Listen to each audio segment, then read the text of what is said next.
Welcome, 8th graders, to today's Explainer. We're going to unlock something pretty incredible today. Have you ever thought about how every great subject out there basically has its own secret code? It's totally true.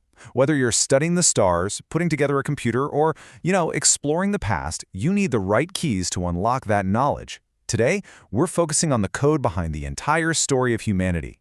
We are unlocking history's secrets by mastering the language of social studies. So I've got to ask you a very direct question, and I want you to really think about it for a second. Do you speak social studies? Now, you might be sitting there thinking, well, yeah, I speak English. Isn't that enough? But here's the thing. Reading a history book or looking at a geography map takes a bit more than just your everyday language. Historians and geographers use a super specific set of words to understand and explain our world. And honestly, if you don't know their language, you might completely miss the true story they're trying to tell us. And this brilliantly illustrates exactly what I mean.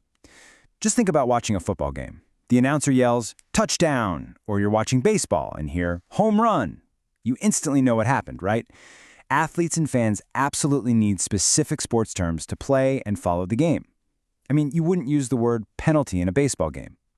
In the exact same way, we need specific history terms, words like democracy, migration, and chronology, to actually understand the past. You just can't play the game of history without knowing the rules and the words. Here's our quick roadmap for today. We're going to cover the language of history, seeking truth and wisdom, social studies words in action, and wrap it all up with education powered by morality.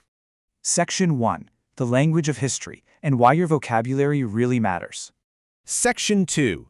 Seeking truth and wisdom from a biblical perspective. Let's look at how this builds our moral foundation. Because as godly learners, we aren't just memorizing vocabulary words to pass some test or sound smart, right? We're learning them for a much higher purpose, to seek truth. Take a look at this really powerful scripture from Proverbs 18:15. It says, "The heart of the discerning acquires knowledge, for the ears of the wise seek it out." I just love this because it shows that wise people aren't passive. They don't just sit around waiting for knowledge to fall right into their laps. No, they actively hunt for it. They seek out that deep understanding. So when we learn the specific terminology of history, we're literally tuning our ears to become wise. So, the crucial point is this. From a biblical morality perspective, words should always be used with wisdom and truth. Knowing the right terms helps us do exactly what we see here. It helps us think clearly and communicate accurately. It helps us completely avoid confusion in a world that is, let's face it, pretty confusing sometimes. It lets us explain ideas fairly and without bias. And ultimately, it helps us grow in our daily discernment, making us so much wiser in how we view the world and its history. Section 3. Social studies words in action. Okay, let's dive into this and check out the toolkit. Let's open up our practical toolkit and see exactly how historians use specific words to paint a clear picture of the past. First up is a word you're going to hear all the time: chronology. Now pay close attention to this one. Chronology simply means putting events in the order they happened. But please, do not think for a second this is just about memorizing boring dates. That completely misses the point. Chronology is all about understanding cause and effect relationships. It's about seeing how one single event triggers another, almost like a line of dominoes falling over. Let's look at some visual proof of that cause and effect. Think about the year 1773 with the Boston Tea Party. That led directly to 1775 when the Revolutionary War begins. By understanding the chronology, knowing for a fact that the tea was tossed into the harbor before the war started, you can connect the dots. You can see exactly how the protests of the Boston Tea Party directly influenced the monumental decision for the colonies to fight for independence. The order of events is literally what tells the story. Moving on, our next toolkit word is democracy.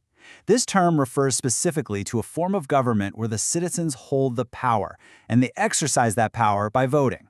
Grasping this precise meaning is absolutely crucial, especially when you're studying the U.S. government, because it clearly defines who is actually in charge: the people.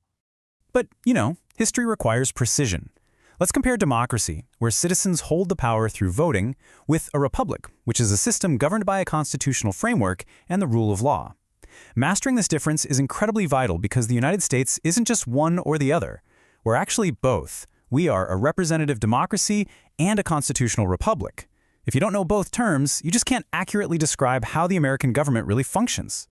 All right, here's our third essential toolkit word: migration. This describes the massive movements of human populations from one place to another. It's a simple concept on the surface, but it has literally shaped the entire globe. And keep in mind, migration can happen internally within a single country's borders, or it can happen across international borders between totally different countries. To firmly anchor this definition in real American history, let's talk about a totally fascinating historical example, the Great Migration. This was a monumental period in the early 20th century when African Americans moved in huge numbers from the rural South to northern cities. They were migrating to seek out new opportunities and escape some really harsh conditions. Knowing the word migration lets us put a specific name to this massive, culture-shifting event. So what are the key mastery insights we can pull from this toolkit? Well, first, using this terminology drastically improves clarity in your communication. Second, remember that these terms have incredibly precise meanings in social studies that might be completely different from how we use them in everyday, casual conversation. And third, and honestly, this might be the most important one for you as a student, using your new vocabulary correctly proves to everyone around you that you've truly mastered the subject. It shows you know exactly what you're talking about. Section 4. Education Powered by Morality. The Big Picture. Now, we really need to zoom out and look at the HeroesMart Academy Godly Learner Series philosophy to understand this big picture. Like, why are we doing all this? Well, we anchor our philosophy right here in the book of Romans. Romans 8, 6-7 promises peace of mind to everyone who keeps their minds spiritual. Just think about that for a second. A true spiritual education, one that aligns perfectly with God's truth, brings a lasting peace of mind. And this is the experience we see time and time again when people deeply engage with this kind of learning. Now, what's really interesting about this slide is the stark warning it presents. Education without morality will hurt. This is the absolute core thesis of our philosophy. Because honestly, what is the point of being smart or highly educated if you're just going to continue making bad choices that end up hurting yourself and the people around you? Being smart without a solid moral compass inevitably leads to pain. We intentionally intertwined biblical morality with education so that your knowledge is always guided by goodness. All right, 8th graders, it is time to put everything we've talked about to the test. Consider this your final mission, an empowering challenge to test drive your new vocabulary toolkit right now. Here's your homework. Number 1, define chronology. 2, explain the difference between a democracy and a republic. 3, give a historical example of migration. 4, explain in your own words why knowing social studies terms is so important. And 5, a special challenge just for you, use the term economy in a sentence related to history. I know you are more than ready for this mission. As we wrap up today's explainer, I want to leave you with one really profound reflection question to ponder as you continue on your journey as a godly learner. Ask yourself this today. How can learning the right words help you understand truth and communicate wisely? Really think about how the language you choose to use actively shapes the reality you see. Thank you so much for hanging out with me today. Keep seeking out that knowledge, and I will see you next time.